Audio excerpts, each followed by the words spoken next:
Cleaning and organisation ಅನ್ನೋದು ಎರಡು ಕಣ್ಣುಗಳು ಇದ್ದ ಹಾಗೆ. ಕ್ಲೀನಿಂಗ್ ಇದ್ದು ಆರ್ಗನೈಸ್ ಇಲ್ಲ ಅಂದ್ರೂ, ಆರ್ಗನೈಸ್ ಇದ್ದು ಕ್ಲೀನ್ ಆಗಿಲ್ಲ ಅಂದ್ರೂ ನೋಡಕ್ ಚೆನ್ನಾಗಿ ಕಾಣಲ್ಲ. Hello everyone, welcome back to our channel Chandra's home world.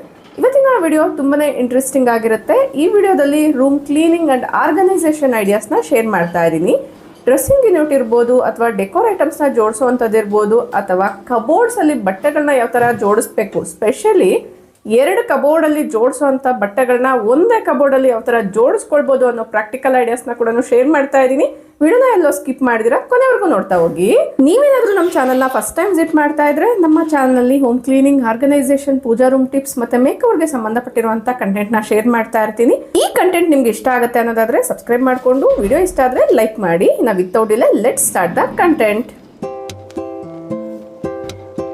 ಇಂಟ್ರೋದಲ್ಲಿ ಹೇಳ್ದಂಗೆ ರೂಮ್ ಕ್ಲೀನಿಂಗ್ ಅಂಡ್ ಆರ್ಗನೈಸೇಷನ್ ಮಾಡ್ತಾ ಇರೋದ್ರಿಂದ ಫಸ್ಟ್ಗೆ ನಾನು ಟಾಪ್ ಟು ಬಾಟಮ್ ಡಸ್ಟಿಂಗ್ ಅನ್ನೋದು ಮಾಡ್ಕೊಳ್ತಾ ಇದ್ದೀನಿ.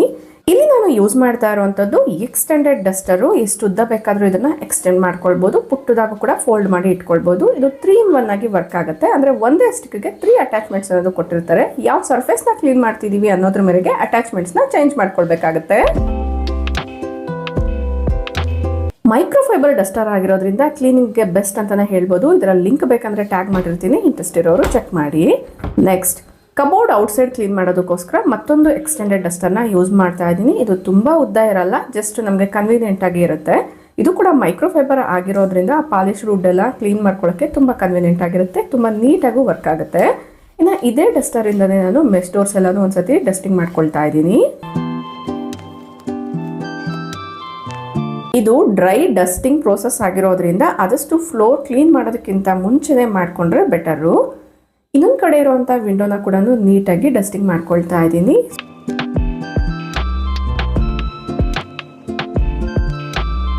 ಒನ್ಸ್ ಡಸ್ಟಿಂಗ್ ಎಲ್ಲ ಮುಗಿದ್ಮೇಲೆ ಈಗ ವೆಟ್ ಡಸ್ಟಿಂಗ್ ಮಾಡ್ಕೊಳ್ತಾ ಇದ್ದೀನಿ. ಸೊ ಬೆಳಗ್ಗೆನೆ ನಾನು ಫ್ಲೋರ್ ಕ್ಲೀನ್ ಮಾಡೋದಕ್ಕಿಂತ ಮುಂಚೆನೆ ಸಿಂಪಲ್ ಆಗಿ ಡ್ರೈ ಡಸ್ಟಿಂಗ್ ಅನ್ನೋದು ಮಾಡ್ಕೊಂಡಿದ್ದೆ. ಈಗ ಒಂದು ಡ್ಯಾಂಪ್ ಕ್ಲಾತ್ನ ತಗೊಂಡು ಎಲ್ಲೆಲ್ಲಿ ನಾವು ಶೋ ಪೀಸಸ್ನ ಇಡ್ತೀವೋ, ಸ್ಪೆಷಲಿ ನಾನು ಇಲ್ಲಿ ಮಕ್ಕಳ ಸಾಫ್ಟ್ ಟಾಯ್ಸ್ನ ಆರ್ಗನೈಸ್ ಮಾಡ್ಕೊಂಡಿದ್ದೆ. ಸುಮಾರಷ್ಟು ಟಾಯ್ಸ್ನ ಈಗಾಗಲೇ ಪ್ಯಾಕ್ ಮಾಡಿ ಇಟ್ಬಿಟ್ಟಿದ್ದೀನಿ. ಇರೋವಂಥ ಕೆಲವೊಂದು ಟಾಯ್ಸ್ನೆಲ್ಲ ಸೈಡ್ಗೆ ಇಟ್ಕೊಂಡು ಒಂದ್ಸತಿ ನೀಟಾಗಿ ವೈಪ್ ಮಾಡಿಕೊಂಡು ಆಮೇಲೆ ಆರ್ಗನೈಸ್ ಮಾಡ್ಕೊಳ್ತೀನಿ. ಇಲ್ಲಿ ಅಬ್ಸರ್ವ್ ಮಾಡ್ತಾ ಇದ್ರೆ, ಸೊ ಇಲ್ಲಿ ಕೆಲವೊಂದು ಪಾಲಿಶ್ ವುಡ್ ಕೂಡ ಇದೆ, ಮತ್ತೆ ಲ್ಯಾಮಿನೇಟೆಡ್ ಶೀಟ್ಸ್ ಅಂತ ಬರುತ್ತೆ ಅಲ್ವಾ, ಅಕ್ರೆಲಿಕ್ ಶೀಟ್ಸ್ ಕೂಡ ಹಾಕ್ಸಿದೀವಿ. ಆದಷ್ಟು ಅಕ್ರೆಲಿಕ್ ಶೀಟ್ಸ್ ಆದ್ರೆ ಡೈರೆಕ್ಟ್ ಆಗಿ ಲಿಕ್ವಿಡ್ ಅದ್ರ ಮೇಲೆ ಸ್ಪ್ರೇ ಮಾಡಿ ವೈಪ್ ಮಾಡ್ಕೊಳ್ಬಹುದು. ಅದೇ ವುಡನ್ ಆದ್ರೆ ಕ್ಲೀನಿಂಗ್ ಪ್ರೋಸೆಸ್ ನ ಕರೆಕ್ಟ್ ಆಗಿ ಹ್ಯಾಂಡಲ್ ಮಾಡ್ಬೇಕಾಗುತ್ತೆ. ಸಾಫ್ಟ್ ಟಾಯ್ಸ್ ಎಲ್ಲ 1 by 1 ನೀಟಾಗಿ ತರ ಆರ್ಗನೈಸ್ ಮಾಡ್ಕೊಳ್ತಾ ಇದ್ದೀನಿ. ಒನ್ಸ್ ಸ್ಟಡಿ ಯೂನಿಟ್ ನ ಕೂಡ ಒಂದ್ಸತಿ ವೈಪ್ ಮಾಡ್ಕೊಂಡು ಈಗ ಡ್ರೆಸ್ಸಿಂಗ್ ಏರಿಯಾ ಹತ್ರ ಬಂದಿದ್ದೀನಿ. ಇಲ್ಲಿ ಅಬ್ಸರ್ವ್ ಮಾಡ್ತಾ ಇರ್ಬೋದು, ಈ ಲೈಟ್ ಹತ್ರ ಸುಮಾರಷ್ಟು ಮೆಡಲ್ಸ್ ಎಲ್ಲ ಕೂಡ ಹ್ಯಾಂಗ್ ಮಾಡ್ಕೊಂಡಿದ್ರು ಮಕ್ಕಳು. ಇನ್ನು ID ಕಾರ್ಡ್ಸ್ ಎಲ್ಲ ಕೂಡ ಇದ್ರ ಜೊತೆಗೆ ಮಿಕ್ಸ್ ಆಗಿಬಿಟ್ಟಿದೆ. ID ಕಾರ್ಡ್ಸ್ನ ಸಪ್ರೇಟ್ ಆಗಿ, ಮೆಡಲ್ಸ್ ಎಲ್ಲ ಸಪ್ರೇಟ್ ಆಗಿ ಆರ್ಗನೈಸ್ ಮಾಡ್ಕೊಳ್ತಾ ಇದ್ದೀನಿ. ಇನ್ನೊಂದು ಕಡೆ ಇಲ್ಲಿ ಟಾಪ್ ಅಲ್ಲಿ ಮಕ್ಕಳ ಮೆಡಲ್ಸ್ ಇರ್ಬೋದು, ಟ್ರೋಫೀಸ್ ಎಲ್ಲ ಆರ್ಗನೈಸ್ ಮಾಡಿದ್ದೆ. ಅವುಗಳನ್ನೆಲ್ಲ ತೆಗೆದು ಒಂದ್ಸತಿ ನೀಟಾಗಿ ವೆಟ್ ಕ್ಲಾತ್ ಇಂದ ವೈಪ್ ಮಾಡ್ಕೊಳ್ತೀನಿ. ಸೊ ಇದೆಲ್ಲ ವಿಸಿಬಲ್ ಏರಿಯಾ ಆಗಿರೋದ್ರಿಂದ ವಿಂಡೋಸ್ ಓಪನ್ ಇದ್ರೆ ಸಾಕಾಗುತ್ತೆ. ಮೈನ್ಯೂಟ್ ಡಸ್ಟ್ ಪಾರ್ಟಿಕಲ್ಸ್ ಅನ್ನೋದು ಇಲ್ಲೆಲ್ಲಾನು ಅಕ್ಯುಮುಲೇಟ್ ಆಗಿರುತ್ತೆ. ಸೊ ಹಂಗಾಗಿ 15 ದಿನಕ್ಕೆ ಅಥವಾ ತಿಂಗಳಿಗೊಮ್ಮೆ ಇವುಗಳನ್ನೆಲ್ಲ ನೀಟಾಗಿ ಸೈಡ್ಗೆ ಇಟ್ಕೊಂಡು ಒಂದ್ಸತಿ ನೀಟಾಗಿ ವೈಪ್ ಮಾಡ್ಕೊಳ್ತೀನಿ. ಈ ಪ್ರೀಶಿಯಸ್ ಪ್ರೈಸಸ್ನ ಆದಷ್ಟು ನೀಟಾಗಿ ಹ್ಯಾಂಡಲ್ ಮಾಡ್ತೀನಿ. Next coming to dressing unit ಹತ್ರನೇ ಒಂದು ಇಂಡೋರ್ ಪ್ಲಾಂಟ್ನ ಇಟ್ಟಿದ್ದೆ. ಸ್ವಲ್ಪ ಡ್ರೈ ಲೀವ್ಸ್ ಎಲ್ಲ ಇತ್ತು. ಇನ್ನು ಈ ಎಲೆಗಳ ಮೇಲೆ ತುಂಬ ಧೂಳನದು ಆಗಿತ್ತು. ಒಂದ್ಸತಿ ವಾಶ್ ಮಾಡೋಣ ಅನ್ನೋದ್ರಿಂದ ವಾಶ್ರೂಮ್ ತೊಗೊಂಡೋಗಿದ್ದೀನಿ. ಅಬ್ಸರ್ವ್ ಮಾಡ್ತಾ ಇರ್ಬೋದು, ಪ್ರತಿಯೊಂದು ಎಲೆ ಮೇಲೆ ಕೂಡ ನೀರನ್ನ ಈ ಥರ ಸ್ಪ್ರಿಂಕಲ್ ಮಾಡಿಕೊಂಡು ವಾಶ್ ಮಾಡೋದ್ರಿಂದ ಧೂಳು ಬೇಗನೆ ಕ್ಲಿಯರ್ ಆಗಿಬಿಡುತ್ತೆ. ವಾರಕ್ಕೆ 15 ದಿನಕ್ಕೊಮ್ಮೆ ಈ ಥರ ಮಾಡೋದ್ರಿಂದ ಗಿಡಗಳ ಗ್ರೋತ್ ಕೂಡ ತುಂಬ ಚೆನ್ನಾಗಾಗುತ್ತೆ. ಎಲೆಗಳ ಮೇಲೆ ಇರುವಂಥ ನೀರೆಲ್ಲ ಸ್ವಲ್ಪ ಡ್ರೈ ಆಗಲಿ ಅಷ್ಟರಲ್ಲಿ ನಾನು ಈ ಯೂನಿಟ್ ಹತ್ರ ನೀಟಾಗಿ ವೈಪ್ ಮಾಡ್ಕೊಳ್ತಾ ಇದ್ದೀನಿ.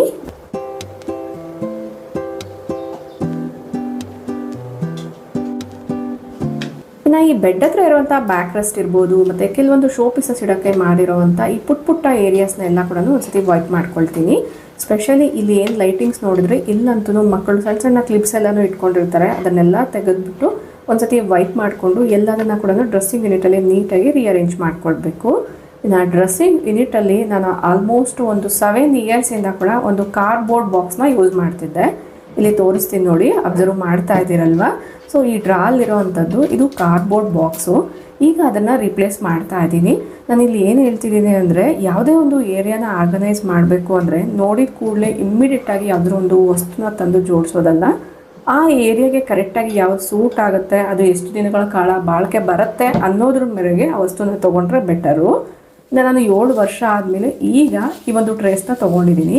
ಅಬ್ಸರ್ವ್ ಮಾಡ್ತಾ ಇರ್ಬೋದು, ಇದೆಲ್ಲ ಟ್ರಾನ್ಸ್ಪರೆಂಟ್ ಇರುತ್ತೆ. ಆರ್ಗನೈಸ್ ಮಾಡಿದ್ಮೇಲೆ ತೋರಿಸ್ತೀನಿ ನೋಡಿ. ಈ 2 ಡ್ರಾಸಲ್ಲಿ ಒಂದು ಡ್ರಾ ಖಾಲಿಯಾಗೇ ಇದೆ, ಇನ್ನೊಂದು ಡ್ರಾ ಅಲ್ಲಿ ಈ ಥರ ಅರೇಂಜ್ ಮಾಡ್ಕೊಂಡಿದ್ದೀನಿ. ಅಬ್ಸರ್ವ್ ಮಾಡ್ತಾ ಇದ್ದೀರಲ್ಲ, ತುಂಬ ಸ್ಪಾರ್ಕಲಿಂಗ್ ಶೈನಿಯಾಗಿ ಕಾಣಿಸ್ತಾ ಇದೆ. ಈ ಟ್ರೇಸ್ ತೊಗೊಳ್ಬೇಕಾದ್ರೂ ಎಲ್ಲದೂ ಒಂದೇ ಸೈಜಲ್ಲಿರುವಂಥದ್ದನ್ನ ತೊಗೊಂಡಿಲ್ಲ. ಆಲ್ಮೋಸ್ಟ್ ಒಂದು 3 to 4 ಸೈಜಸ್ಸಲ್ಲಿರುವಂಥದ್ದನ್ನ ತೊಗೊಂಡಿದ್ದೀನಿ. ಅಂದರೆ ಇದೆಲ್ಲ ಬಲ್ಕಲ್ಲೇ ಬರುತ್ತೆ, ಕಾಂಬೋ ಸೆಟ್ ಥರ. 3 ದೊಡ್ಡದಾಗಿರುವಂಥ ಟ್ರೇಸ್ನ ಯೂಸ್ ಮಾಡಿದ್ದೀನಿ, ಇನ್ನು 3 ವರ್ಟಿಕಲ್ ಟ್ರೇಸ್ನ ಯೂಸ್ ಮಾಡಿದ್ದೀನಿ. ಅದಲ್ಲದೆ ಇನ್ನೆರಡು ಪುಟಾಣಿ ಟ್ರೇ ಕೂಡ ಯೂಸ್ ಮಾಡ್ಕೊಂಡಿದ್ದೀನಿ. ಇನ್ನು ಇಲ್ಲೇ ಕೆಲವೊಂದು ಸ್ಟೇಷನರೀಸ್ ಎಲ್ಲ ಇಟ್ಕೊಳ್ಬೋದು ಅನ್ನೋದ್ರಿಂದ 2 ಎಂಟಿ ಬಿಟ್ಟಿದ್ದೀನಿ. ಇನ್ನು ಒಂದರಲ್ಲಿ ರಿಬ್ಬನ್ಸ್ ಎಲ್ಲ ಇಟ್ಕೊಂಡಿದ್ದೀನಿ. ಇಲ್ಲಿ ನೀವು ನೋಡ್ತಾ ಇರ್ಬೋದು, ಮಕ್ಕಳು ಇಮ್ಮಿಡಿಯೇಟಾಗಿ ಏನಾದರೂ ಕ್ಲಾಸಿಕಲ್ ಡ್ಯಾನ್ಸ್ಗೆಲ್ಲ ಹೋಗ್ಬೇಕಾದ್ರೆ ವೇರ್ ಮಾಡೋಕ್ಕೆ ಬೇಕಾಗಿರುವಂಥ ಬಳೆಗಳು ಮತ್ತು ಪುಟ್ಟದಾಗಿರುವಂಥ ರಿಬ್ಬನ್ಸು, ಡೈಲಿ ಬೇಸಿಸ್ ಮೇಲೆ ಯೂಸ್ ಮಾಡುವಂಥ ಟಿಕ್ ಕ್ಲಿಪ್ಸ್ ಎಲ್ಲ ಇಟ್ಕೊಂಡಿದ್ದೀನಿ. ಅದು ಬಿಟ್ಟರೆ ಮಿನಿಮಲ್ ಸ್ಕಿನ್ ಕೇರ್ ಪ್ರಾಡಕ್ಟ್ನ ಇಟ್ಕೊಂಡಿದ್ದೀನಿ. ಜಸ್ಟ್ ಒಂದು ಸನ್ಸ್ಕ್ರೀನ್ ಲೋಷನ್ನು, ಬೇಕಾದರೆ ಟಾಲ್ಕಮ್ ಪೌಡರು ಮತ್ತು ಒಂದು ಮಾಯ್ಶ್ಚರೈಸರ್ನ ಇಟ್ಕೊಂಡಿದ್ದೀನಿ. ಇನ್ನು ಇಲ್ಲಿ ಒಂದು ಪೌಚ್ ಕೂಡ ಇಟ್ಕೊಂಡಿದ್ದೀನಿ.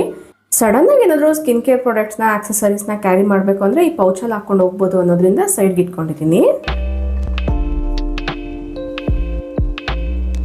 ಒನ್ಸ್ ಫ್ಲೋರ್ ಎಲ್ಲ ಕ್ಲೀನ್ ಮಾಡಿಸಿದ್ಮೇಲೆ ಈಗ ಬೆಡ್ಶೀಟ್ಸ್ ಕೂಡ ಚೇಂಜ್ ಮಾಡ್ತಾ ಇದ್ದೀನಿ.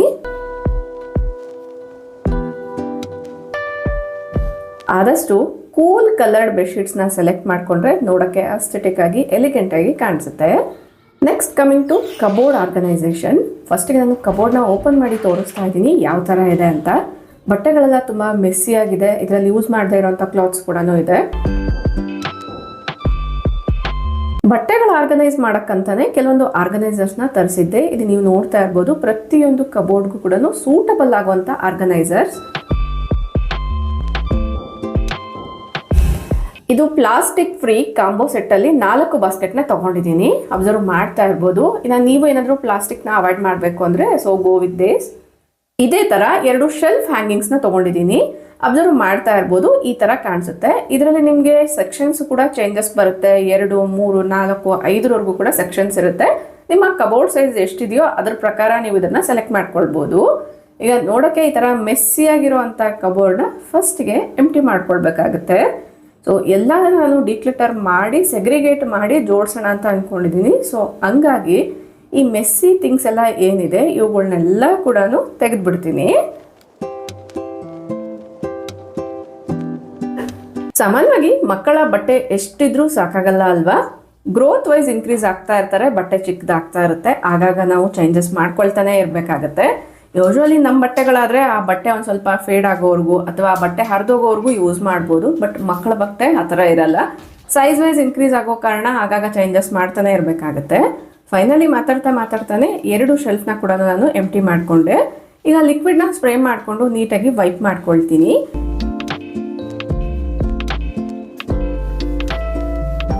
ಯೂಶ್ವಲಿ ಕ್ಲೋಸೆಟ್ ಒಳಗಡೆ ತುಂಬಾ ಮೈನ್ಯೂಟ್ ಡಸ್ಟ್ ಪಾರ್ಟಿಕಲ್ಸ್ ಅನ್ನೋದು ಇದ್ದೇ ಇರುತ್ತೆ. ಒಂದ್ಸತಿ ವೆಟ್ ಕ್ಲಾತ್ ಇಂದ ನೀಟಾಗಿ ವೈಪ್ ಮಾಡಿ ಆಮೇಲೆ ಡ್ರೈ ಅಥವಾ ಡ್ಯಾಂಪ್ ಕ್ಲಾತ್ ಇಂದ ವೈಪ್ ಮಾಡ್ಕೊಂಡ್ರೆ ಬೆಟರು. ನಾನಿಲ್ಲಿ ಯೂಸ್ ಮಾಡ್ತಾ ಇರುವಂತದ್ದು ಹೋಮ್ ಮೇಡ್ ಲಿಕ್ವಿಡ್. ಇದ್ರ ಜೊತೆ ಸ್ವಲ್ಪ ಎಸೆನ್ಷಿಯಲ್ ಆಯಿಲ್ ಕೂಡ ಮಿಕ್ಸ್ ಮಾಡಿದ್ದೀನಿ. ಕಬೋರ್ಡ್ ಪರಿಮಳ ಕೂಡ ಚೆನ್ನಾಗಿ ಬರುತ್ತೆ, ಸಣ್ಣ ಪುಟ್ಟ ಹುಳಗಳೆಲ್ಲ ಆಗದಿರ ಇರುತ್ತೆ ಅನ್ನೋದ್ರಿಂದ.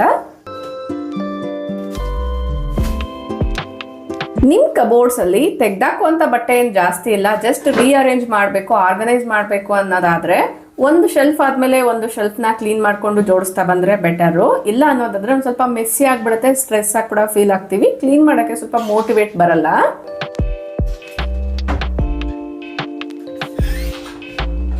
ಇನ್ನೊಂದು ಕಡೆ ಇರುವಂತಹ ಕ್ಲೋಸೆಟ್ನ ನೀಟಾಗಿ ಎಂಟಿ ಮಾಡ್ಕೊಂಡಿದ್ದೀನಿ. ಅಬ್ಸರ್ವ್ ಮಾಡ್ತಾ ಇರ್ಬೋದು. ಸೊ ಇಲ್ಲಿ ಎಷ್ಟೊಂದು ಮೆಸ್ ಅನ್ನೋದು ಇದೆ ಅಂತ. ಇದನ್ನೆಲ್ಲ ಕ್ಲಿಯರ್ ಮಾಡಬೇಕು, ಮೋಟಿವೇಟ್ ಆಗಿರಬೇಕು ಅಂದರೆ ಯಾವುದಾದ್ರೂ ಒಂದು ಹೊಸ ಆರ್ಗನೈಸರ್ಸ್ ಇರಲೇಬೇಕಲ್ವಾ. ಸೊ ನಾನು ರೀಸೆಂಟಾಗಿ ತರಿಸ್ಕೊಂಡಿರೋಂಥ ಆರ್ಗನೈಸರ್ಸ್ನ ಯೂಸ್ ಮಾಡ್ತೀನಿ. Behind every organisation there is a in organising mess. ಇಲ್ಲ ಅದೇ ನೋಡ್ತಿದ್ದೀರಾ. ಒಂದ್ ಕಡೆ ನಾನು ಆರ್ಗನೈಸರ್ಸ್ ನ ಸೆಟ್ ಮಾಡ್ಕೊಳ್ಳೋಷ್ಟರಲ್ಲಿ ಇನ್ನೊಂದ್ ಕಡೆ ಕಬೋರ್ಡ್ ಒಳಗಡೆ ನೀಟಾಗಿ ಡ್ರೈ ಆಗಿದೆ. ವೆಟ್ ಕ್ಲಾತ್ ಎಲ್ಲ ಯೂಸ್ ಮಾಡಿದ್ವಲ್ಲ, ಸೊ ಆ ವೆಟ್ನೆಸ್ ಎಲ್ಲ ನೀಟಾಗಿ ಡ್ರೈ ಆಗಿದೆ. ಈಗ ಆರ್ಗನೈಸರ್ಸ್ ನ ಅಡ್ಜಸ್ಟ್ ಮಾಡ್ಕೊಳ್ತಾ ಇದ್ದೀನಿ.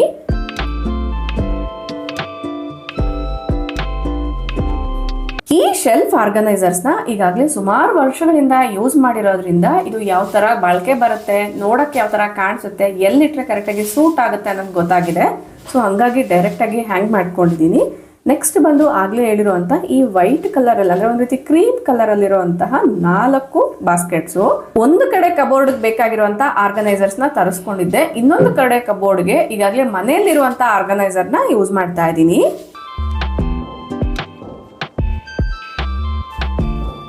ಈ ಬಾಸ್ಕೆಟ್ಸ್ ನ ಒಂದ್ರ ಪಕ್ಕದಲ್ಲಿ ಒಂದ್ ಇಡ್ಬೇಕಂತ ಏನಿಲ್ಲ, ಒಂದ್ರ ಮೇಲೆ ಒಂದನ್ನ ಕೂಡ ಈ ತರ ಜೋಡಿಸ್ಕೊಳ್ಬಹುದು. ಟ್ರಸ್ಟ್ ಮೀ, ಈ ಆರ್ಗನೈಸರ್ಸ್ ಇಂದ 2 ಕಬೋರ್ಡ್ ಅಲ್ಲಿ ಇಡುವಂತ ಬಟ್ಟೆನ ಒಂದೇ ಕಬೋರ್ಡ್ ಅಲ್ಲೇ ಇಡ್ಬೋದು. ಯಾವ ತರ ಅನ್ನೋದು ಕೂಡ ತೋರಿಸ್ತಾ ಹೋಗ್ತೀನಿ. ವಿಡಿಯೋನ ಎಲ್ಲೂ ಸ್ಕಿಪ್ ಮಾಡ್ತೀರಾ, ಕೊನೆವರೆಗೂ ನೋಡ್ತಾ ಹೋಗಿ. ತೋರ್ಸು.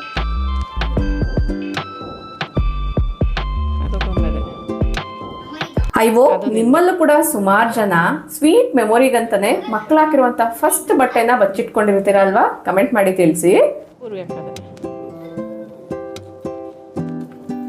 ಸೊ ಈಗ 1 by 1 ಬೇಗನೆ ಆರ್ಗನೈಸ್ ಮಾಡ್ಕೊಂಡ್ಬಿಡೋಣ. ಸೊ ನಾನು ಈಗಾಗಲೇ ಬಟ್ಟೆನ ಜೋಡಿಸಿ ಇಟ್ಕೊಂಡಿದ್ದೀನಿ, ಅಂದ್ರೆ ಫೋಲ್ಡ್ ಮಾಡಿ ಇಟ್ಕೊಂಡಿದ್ದೀನಿ. 1 by 1 ಆರ್ಗನೈಸ್ ಮಾಡ್ತಾ ಹೋಗ್ತಿದ್ದೀನಿ.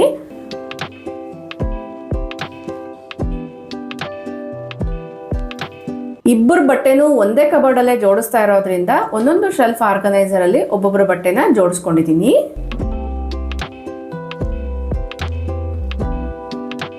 ಈ 2 ಶೆಲ್ಫ್ ಆರ್ಗನೈಸರ್ಸ್ ಮಧ್ಯದಲ್ಲಿ ಕೆಲವೊಂದು ಫ್ರಾಕ್ಸ್ ನ ಹ್ಯಾಂಗ್ ಮಾಡ್ಕೊಳ್ತೀನಿ.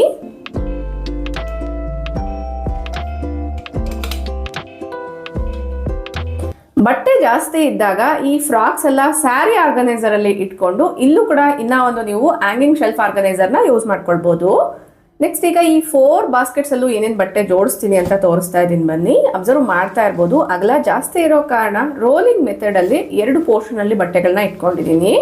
ಒಂದ್ರಲ್ಲೆಲ್ಲ ಫ್ರಾಕ್ಸ್, ಇನ್ನೊಂದ್ರಲ್ಲೆಲ್ಲಾನು ಡೈಲಿ ವೇರ್ ಯೂಸ್ ಮಾಡುವಂತ ಶರ್ಟ್ಸ್, ಈ ತರ ನಾನು ಸೆಗ್ರಿಗೇಟ್ ಮಾಡಿ ಜೋಡಿಸ್ಕೊಳ್ತಾ ಇದ್ದೀನಿ.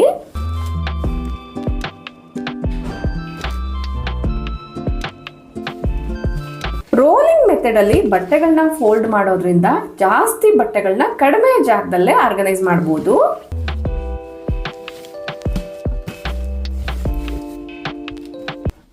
ಫೈನಲಿ ಈ ಬಾಸ್ಕೆಟ್ಸ್ ಅಲ್ಲಿ ಬಟ್ಟೆಗಳೆಲ್ಲ ನೀಟಾಗಿ ಅರೇಂಜ್ ಆಯ್ತು. ಈಗ ಕೆಳಗಡೆ ಕ್ಯಾಬಿನೆಟ್ ಅಲ್ಲಿ, ಕೆಳಗಡೆ ಶೆಲ್ಫ್ ಅಲ್ಲಿ ಯಾವ ತರ ಆರ್ಗನೈಸ್ ಮಾಡ್ತೀನಿ ಅಂತ ತೋರಿಸ್ತೀನಿ. ಈ ಶೆಲ್ಫ್ ಅಲ್ಲಿ ಹಳೆ ಯೂನಿಫಾರ್ಮ್ಸ್ ಎಲ್ಲ ಇರುತ್ತೆ ಅಲ್ವಾ, ಅದನ್ನ ಬ್ಯಾಕ್ ಗೆ ಐಡ್ ಆಗೋ ತರ ಇಡ್ತಾ ಇದ್ದೀನಿ. ಈ ಸ್ಯಾರಿ ಬಾಕ್ಸ್ ಅಲ್ಲಿ ಮಕ್ಕಳ ಲೆಹೆಂಗಾಸ್, ಹೆವಿ ಡ್ರೆಸ್ಸಸ್ ಎಲ್ಲ ಆರ್ಗನೈಸ್ ಮಾಡ್ಕೊಂಡಿದ್ದೀನಿ. ಈಗ ಇನ್ನೊಂದು ಬಾಸ್ಕೆಟ್ ನ ತಗೊಂಡಿದ್ದೀನಿ. ಇದು ಸುಮಾರು ವರ್ಷಗಳಿಂದ ಯೂಸ್ ಮಾಡ್ತಾ ಇರುವಂತ ಬಾಸ್ಕೆಟ್. ಇದರಲ್ಲಿ ಯೂನಿಫಾರ್ಮ್ಸ್ ನ ಕೂಡ ನಾನು ರೋಲಿಂಗ್ ಮೆಥಡ್ ಅಲ್ಲಿ ಫೋಲ್ಡ್ ಮಾಡಿ ಇಟ್ಕೊಂಡಿದ್ದೀನಿ. ನೆಕ್ಸ್ಟ್ ಇನ್ನೊಂದು ಬಾಸ್ಕೆಟ್ ಅಲ್ಲಿ ರೆಗ್ಯುಲರ್ ಆಗಿ ಯೂಸ್ ಮಾಡುವಂತ ಪಾರ್ಟಿ ವೇರ್ ಕ್ಲಾತ್ಸ್ ನ, ನೆಕ್ಸ್ಟ್ ಅದೇ ತರ ಹೆವಿ ಡ್ರೆಸ್ಸಸ್ ನ ಕೂಡ ರೋಲಿಂಗ್ ಮೆಥಡ್ ಅಲ್ಲಿ ಫೋಲ್ಡ್ ಮಾಡಿ ಒಂದು ಬಾಸ್ಕೆಟ್ ಅಲ್ಲಿ ಇಟ್ಕೊಂಡಿದ್ದೀನಿ. ಫೈನಲಿ ಲುಕ್ ಈ ತರ ಕಾಣಿಸ್ತಾ ಇದೆ. ಯಾವ ತರ ಇದೆ ಅಂತ ಡೆಫಿನೆಟ್ಲಿ ಕಮೆಂಟ್ ಮಾಡಿ ತಿಳಿಸಿ.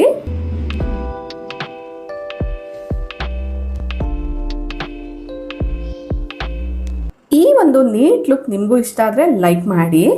ಇದ್ರ ಪಕ್ಕದಲ್ಲೇ ಇರುವಂತ ಇನ್ನೊಂದು ಕಬೋರ್ಡ್ ಯಾವ ತರ ಜೋಡಿಸ್ಕೊಂಡಿದ್ದೀನಿ ಅಂತ ನೋಡೋಣವಾ? So open. ಅಬ್ಸರ್ವ್ ಮಾಡ್ತಾ ಇರ್ಬೋದು, ಇದೆಲ್ಲ ಎಂಟಿಯಾಗೇ ಇದೆ. ಸೊ ಈ 2 ಕಬೋರ್ಡ್ ಅಲ್ಲಿ ಇಟ್ಟಿರುವಂತ ಬಟ್ಟೆನ ಒಂದೇ ಕಬೋರ್ಡ್ ಅಲ್ಲೇ ನೀಟಾಗಿ ಅರೇಂಜ್ ಮಾಡ್ಕೊಂಡಿದ್ದೀನಿ. ನೋಡಕ್ಕೆ ತುಂಬಾ ಚೆನ್ನಾಗಿ ಕಾಣಿಸ್ತಾ ಇದೆ. ಇನ್ನು ಇಲ್ಲಿ ಯೂಸ್ ಮಾಡಿರುವಂತ ಆರ್ಗನೈಸರ್ ಲಿಂಕ್ಸ್ ನ ಡಿಸ್ಕ್ರಿಪ್ಷನ್ ಕೊಟ್ಟಿರ್ತೀನಿ, ಇಂಟ್ರೆಸ್ಟ್ ಇರೋರು ಚೆಕ್ ಮಾಡಿ. ಫೈನಲಿ ನೀಟಾಗಿ ಡಿಕ್ಲಟರ್ ಮಾಡಿದ್ಮೇಲೆ ಸುಮಾರಷ್ಟು ಬಾಸ್ಕೆಟ್ಸ್ ಎಲ್ಲಾನು ಖಾಲಿ ಆಗಿದೆ, ಮತ್ತೆ ಹ್ಯಾಂಗರ್ಸ್ ಎಲ್ಲ ಉಳ್ಕೊಂಡಿದೆ. ಇವುಗಳೆಲ್ಲ ಒಂದು ಕಡೆ ಇಟ್ಕೊಂಡ್ರೆ ನೆಕ್ಸ್ಟ್ ರೂಮಲ್ಲಿ ಇರುವಂಥ ಕಬೋರ್ಡ್ ಆರ್ಗನೈಸ್ ಮಾಡಬೇಕಾದ್ರೆ ಯುಟಿಲೈಸ್ ಮಾಡ್ಕೊಳ್ಬೋದು. ಇನ್ನು ಇಲ್ಲೇ ಇನ್ನೊಂದು ಕಾರ್ನರ್ ಅಲ್ಲಿರುವಂಥ ಈ ಒಂದು ಕ್ಲೋಸೆಟ್ನ ಕೂಡ ನೀಟಾಗಿ ಅರೇಂಜ್ ಮಾಡ್ಕೊಂಡ್ಬಿಡೋಣ. ಇವುಗಳನ್ನ ಸುಮಾರು ದಿನದಿಂದ ನಾನು ರೀಅರೇಂಜ್ ಮಾಡೋಣ ಅಂತ ಅಂದ್ಕೊಂಡಿದ್ದೆ. Finally this is the time. ಒಂದ್ಸತಿ ನೀಟಾಗಿ ವೈಪ್ ಮಾಡ್ಕೊಳ್ತಾ ಇದ್ದೀನಿ.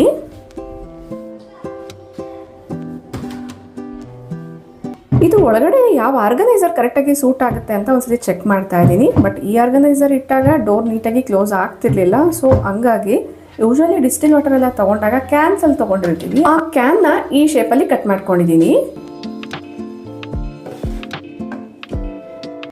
ಅಬ್ಸರ್ವ್ ಮಾಡ್ತಾ ಇರ್ಬೋದು, ಇದು ಕರೆಕ್ಟಾಗಿ ಸೂಟ್ ಆಗ್ತಿದೆ. ಇದರಲ್ಲಿ ನಾನು ಪುಟ್ಟದಾಗಿರುವಂಥ ಮಕ್ಕಳ ಸಾಕ್ಸ್ ಎಲ್ಲ ಕೂಡ ಆರ್ಗನೈಸ್ ಮಾಡ್ಕೊಳ್ತೀನಿ. ಇನ್ನು ಇದರಲ್ಲಿರುವಂಥ ಕೆಲವೊಂದು ಸಾಕ್ಸ್ ಎಲ್ಲ ತುಂಬ ಹಳೇದು, ಅದನ್ನೆಲ್ಲ ಕೂಡ ನಾನು ಸೆಗ್ರಿಗೇಟ್ ಮಾಡಿಕೊಂಡು ಯೂಸ್ಫುಲ್ ಇರೋವಂಥ ಸಾಕ್ಸ್ನ ಮಾತ್ರನೇ ಈ ಥರ ಫೋಲ್ಡ್ ಮಾಡಿ ಇಟ್ಕೊಳ್ತಾ ಇದ್ದೀನಿ. ಆಗಲೇ ಹೇಳ್ದಂಗೆ ರೋಲಿಂಗ್ ಮೆಥಡಲ್ಲಿ ಫೋಲ್ಡ್ ಮಾಡಿಕೊಂಡ್ರೆ ಕಡಿಮೆ ಸ್ಪೇಸಲ್ಲೂ ಕೂಡ ಜಾಸ್ತಿ ಬಟ್ಟೆಗಳನ್ನ ಜೋಡಿಸ್ಕೊಳ್ಬೋದು. ಸಾಕ್ಸ್ನ ಕೂಡ ಇಲ್ಲಿ ತೋರಿಸ್ದಂಗೆ ಎಲ್ಲದನ್ನ ನೀಟಾಗಿ ಫೋಲ್ಡ್ ಮಾಡಿ ಇಟ್ಕೊಂಡಿದ್ದೀನಿ. ನೆಕ್ಸ್ಟ್ ಅಕಾಡೆಮಿಕ್ ಇಯರ್ಗೆ ಬೇಕಾಗಿರುವಂಥ ಸಾಕ್ಸ್ ಎಲ್ಲ ತಂದಾಗಿದೆ, ಅವುಗಳನ್ನ ಕೂಡ ಇದೇ ಬಾಸ್ಕೆಟಲ್ಲಿ ಒಂದು ಕಡೆ ಸೈಡ್ಗೆ ಇಟ್ಕೊಂಡಿದ್ದೀನಿ.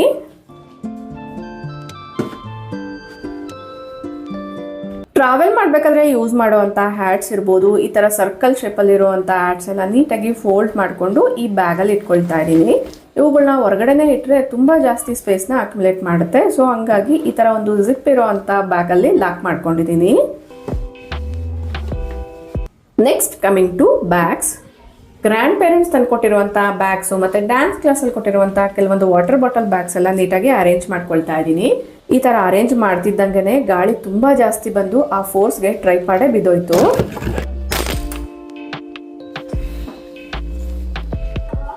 ಟಚ್ ವುಡ್ ಫೋನ್ ಹೋಲ್ಡರ್ ಏನಿರುತ್ತೆ ಅದು ಮಾತ್ರ ಹೊಡೆದೋಗಿದೆ, ಟ್ರೈಪಾಡ್ ಮಾತ್ರ ತುಂಬ ಚೆನ್ನಾಗಿದೆ. ಸೊ ಸುಮಾರು ವರ್ಷಗಳಿಂದ ನಾನು ಇದನ್ನು ಯೂಸ್ ಮಾಡ್ತಾ ಇದ್ದೀನಿ. ನಿಮ್ಮಲ್ಲೂ ಕೂಡ ಸುಮಾರು ಜನ ಕಂಟೆಂಟ್ ಕ್ರಿಯೇಟರ್ಸ್ ಇದ್ದೀರಾ, ಇದರ ಲಿಂಕ್ ಬೇಕಂದರೆ ಕಮೆಂಟ್ ಮಾಡಿ, ನಾನು ಟ್ಯಾಗ್ ಮಾಡ್ತೀನಿ. ಸೊ ಇದು ಕೂಡ ಒಂದು ಯೂನಿಟ್. ಇಲ್ಲೂ ಸುಮಾರಷ್ಟು ಸಾಕ್ಸ್ ಎಲ್ಲ ಅಕ್ಯುಮುಲೇಟ್ ಆಗಿದೆ. ಅವುಗಳನ್ನೆಲ್ಲ ಈಗ ಸೆಗ್ರಿಗೇಟ್ ಮಾಡಿಕೊಂಡು ಯಾವ್ಯಾವ್ದು ಯೂಸ್ಫುಲ್ ಇದೆಯೋ ಅದನ್ನು ಮಾತ್ರ ಜೋಡಿಸ್ಕೊಳ್ತಾ ಹೋಗ್ತೀನಿ. ಇದ್ದಕ್ಕಿದ್ದಂಗೆ ತುಂಬ ಡಾರ್ಕ್ ಆಗಿಬಿಡ್ತು. ವೆದರ್ ಅಂತೂ ತುಂಬ ಕೂಲ್ ಆಗಿದೆ, ತುಂಬ ಜಾಸ್ತಿ ಗಾಳಿ ಬರ್ತಾ ಇತ್ತು. ಇನ್ನು ಫೋನ್ ಹೋಲ್ಡರ್ ಹೊಡೆದೋಗಿದ್ದ ಕಾರಣ ಈಗ ಫೋನ್ನ ಕೈಯಲ್ಲಿ ಇಟ್ಕೊಂಡೆ ಇದನ್ನೆಲ್ಲ ಶೂಟ್ ಮಾಡ್ತಾ ಇದ್ದೀನಿ. ಸೊ ಫೈನಲಿ ನೀವು ಅಬ್ಸರ್ವ್ ಮಾಡಿದ್ರೆ ಸಾಕ್ಸ್ ಎಲ್ಲ ಕೂಡ ನಾನು ಆಗಲೇ ತೋರಿಸಿರುವಂಥ ಮೆಥಡಲ್ಲೇ ಫೋಲ್ಡ್ ಮಾಡಿಕೊಂಡು ನೀಟಾಗಿ ಈ ಬಾಸ್ಕೆಟಲ್ಲಿ ಇಟ್ಕೊಳ್ತಾ ಇದ್ದೀನಿ.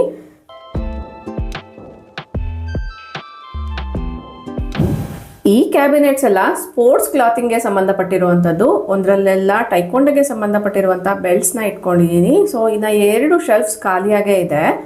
ಇನ್ನು ಸ್ವಿಮ್ಮಿಂಗ್ ಕ್ಯೂಬ್ಸ್ ಇರ್ಬೋದು ಮತ್ತು ಟೈಕೊಂಡ ಡ್ರೆಸ್ ಎಲ್ಲ ಕೂಡ ಆರ್ಗನೈಸ್ ಮಾಡಬೇಕು. ಸೊ ಫೈನಲಿ ಈ 2 ಶೆಲ್ಫ್ನ ಖಾಲಿ ಇಟ್ಟಿದ್ದೀನಿ. ಅಬ್ಸರ್ವ್ ಮಾಡಿದ್ರಲ್ಲ, ರೂಮ್ ಕ್ಲೀನಿಂಗ್ ಇರ್ಬೋದು, ಆರ್ಗನೈಸೇಷನ್ ಇರ್ಬೋದು. ಐ ಹೋಪ್ ಈ ವಿಡಿಯೋ ನೋಡಿರೋದ್ರಿಂದ ನಿಮಗೂ ಕೂಡ ಸುಮಾರಷ್ಟು ಐಡಿಯಾಸ್ ಬಂದಿದೆ ಅಂತ ಅನ್ಕೊಳ್ತೀನಿ. ಈ ವಿಡಿಯೋ ಅಂದ್ರೆ ನಿಮಗೆ ಇಷ್ಟ ಆಯಿತು, ಇಂಟ್ರೆಸ್ಟಿಂಗ್ ಆಗಿತ್ತು ಅನ್ಸಿದ್ರೆ ಇಲ್ಲಿ ಒಂದು ಲೈಕ್ ಮಾಡಿ, ನಿಮ್ಮ ಫ್ರೆಂಡ್ಸ್ ಅಂಡ್ ಫ್ಯಾಮಿಲಿ ಜೊತೆಗೂ ಶೇರ್ ಮಾಡಿ. ನಿಮ್ಮ ಅನಿಸಿಕೆ ಅಭಿಪ್ರಾಯಗಳನ್ನ ಕಮೆಂಟಲ್ಲಿ ತಿಳಿಸಿ. Thank you for watching. ನಮಸ್ತೆ.